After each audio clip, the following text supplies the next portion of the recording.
Chris Ockley here at Nerinx High School with Collen and Coach Gaylerd Quigley. We will talk a few minutes about them. Coach, are you from Kentucky originally? From Paducah, Kentucky. Okay, and ended up here. Did you go to SLU? Is that right? I graduated from SLU, yeah. Okay. Did you run there, I assume? No? Okay, but did you run and compete in high school?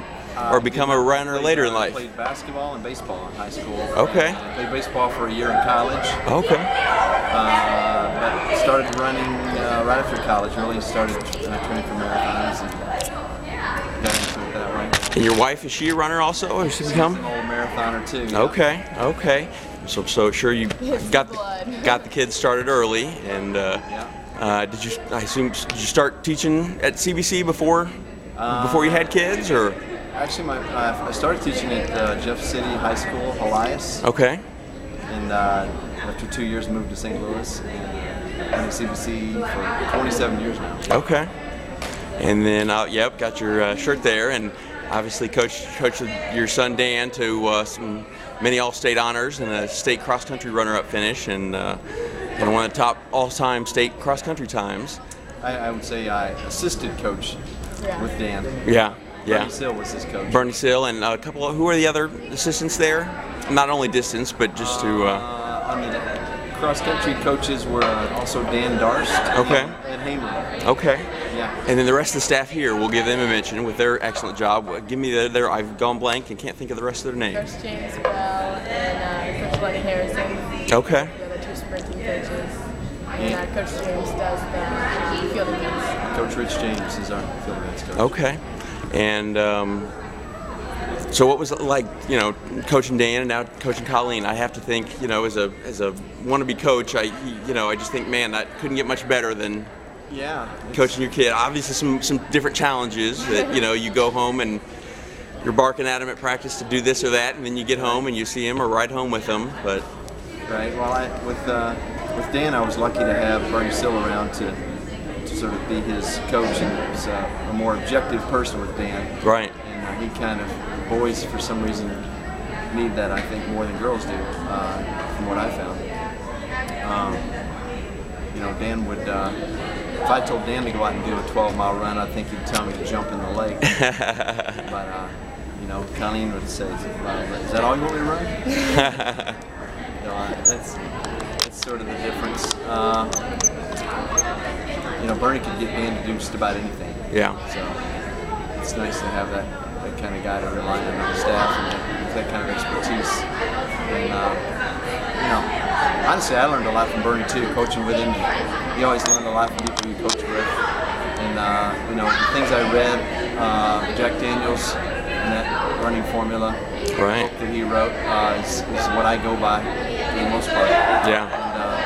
And it's really a good book for going through the phases of training, and it's helped me to get my, at least Collen and Dan as well, to peak and have a good postseason. Preparation is, it's all part of the book. Yeah. Obviously, Dan has struggled with injuries his senior year after, just running a great 3,200 at Mizzou, 9:08, I think, before even the month of April, and then was injured and couldn't finish his senior year, and then he and a couple others at Mizzou are trying to come back from the injuries. But and Collen, have you had to deal with any injuries, or? I have freshman year, I had a little trouble. I didn't get to compete at state because of it. Then actually this year too. Well, last year I had a little bit of hip trouble, like hip flexor kind of thing. This year a little bit more of that, and some knee trouble that I've been seeing 5 different doctors to try and get it fixed. One of those things that just having a hard time. But last doctor I've seen has pretty much got it under control, so I've been able to get back in the last couple, probably last month and a half, to really do my workouts completely on the track and all running. I was doing a lot of cross training over the winter, so that's good. But always have injuries. Stuff always comes up. What's it like having your dad as a coach? Sounds like you're pretty receptive to his advice, but...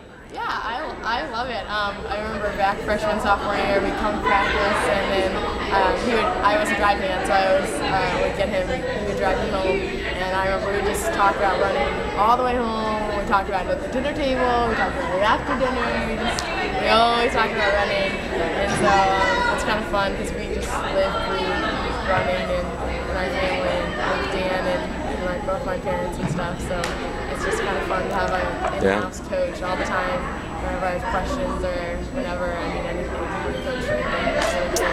They told me it gets a little old sometimes too. Yeah. I never find that to be true myself. They say it gets old. I've never found that. Yeah. You've also went through the recruiting process with Dan. What were the things you learned from that you were able to help with Colleen? I just think I learned to be a little more aggressive in terms of getting the word out there with Colleen and contacting some coaches that I reached out a little further with that I didn't do with Dan. With Dan, we just waited more for them to come to us. And I wish I'd done that more with Colleen too, with Dan, what I've done with Colleen. So, it's worked out well for Florida State. She was very receptive. I think a lot of those coaches legitimately just don't know what's out there. Right. Yeah. And especially the ones that are out of the Midwest. They're just not that aware of the athletes. And if they're good enough coaches, they don't really have to be that aware. Right. They kind of wait for the good athletes to come to them. Right. To some extent. Yeah. They're recruiting heavily too on the kids they want. But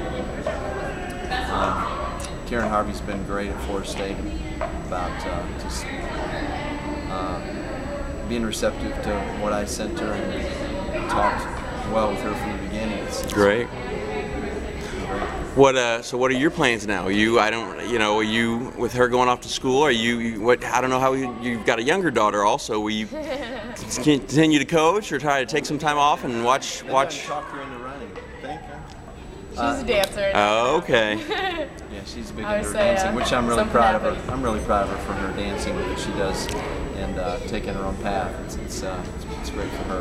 Yeah. What I'm going to do, I don't know. I may stay at Nerinx next year. It's kind of up in the air right now as to what I'm going to do. Yeah.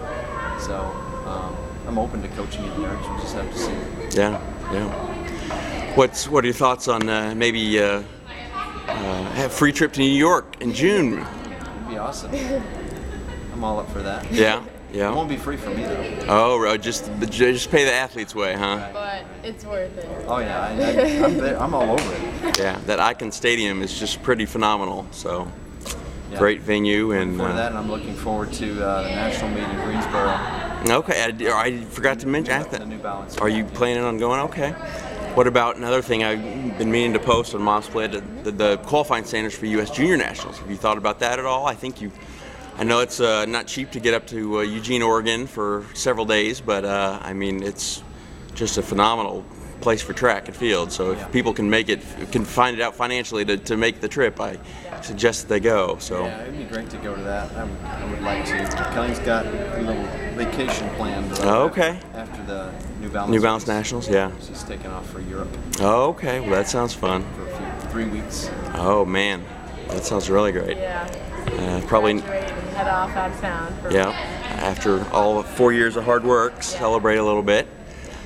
Well, congratulations on the great seasons, and hope things go well, and hopefully we'll see some great times and a time that'll get your free trip to New York. Hope so. All right. Well, you guys keep it up, and we'll see you down the line. Thanks, Chris.